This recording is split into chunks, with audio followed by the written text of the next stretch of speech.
മുഖ്യമന്ത്രി പിണറായി ആയുർവേദ ചികിത്സയിലാണ്. ക്ലിഫ് ഹൗസിൽ എണ്ണത്തോണി ചികിത്സയിലാണ് മുഖ്യമന്ത്രി. രാവിലെ 8 മണി മുതൽ 10 മണി വരെയും വൈകുന്നേരം 4 മുതൽ 6 വരെയുമാണ് മുഖ്യമന്ത്രിയുടെ ചികിത്സ. കർക്കിടക മാസത്തെ ചികിത്സ എത്ര ദിവസം നീളുമെന്ന് വ്യക്തമാക്കിയിട്ടില്ല. അതേസമയം ഭരണസിരാ കേന്ദ്രമായ സെക്രട്ടേറിയറ്റ് നിശ്ചലമായിട്ട് 3 ദിവസമായി. ഈ ഫയലിംഗ് പണിമുടക്കിയതോടെ ഫയൽ നീക്കം പൂർണ്ണമായും നിലച്ചിരിക്കുകയാണ്. ഒരു ഉത്തരവ് പോലും വകുപ്പുകൾക്ക് ഇറക്കാനാകുന്നില്ല. പ്രശ്നം പരിഹരിക്കാൻ NICക്കും ഇതുവരെ കഴിഞ്ഞിട്ടില്ല എന്നതും തിരിച്ചടിയാണ്.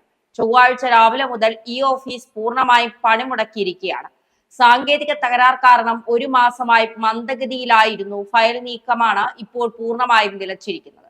ഈ ഫയലുകൾ തുറക്കാൻ പോലും ഉദ്യോഗസ്ഥർക്ക് കഴിയുന്നില്ല. ഈ ഫയലിംഗ് നടപ്പാക്കുകയും മേൽനോട്ടം വഹിക്കുകയും ചെയ്യുന്ന നാഷണൽ ഇൻഫാമാറ്റിക് സെന്ററിനെ വിവരം അറിയിച്ചെങ്കിലും പ്രശ്നപരിഹാരത്തിന് കഴിഞ്ഞിട്ടില്ല.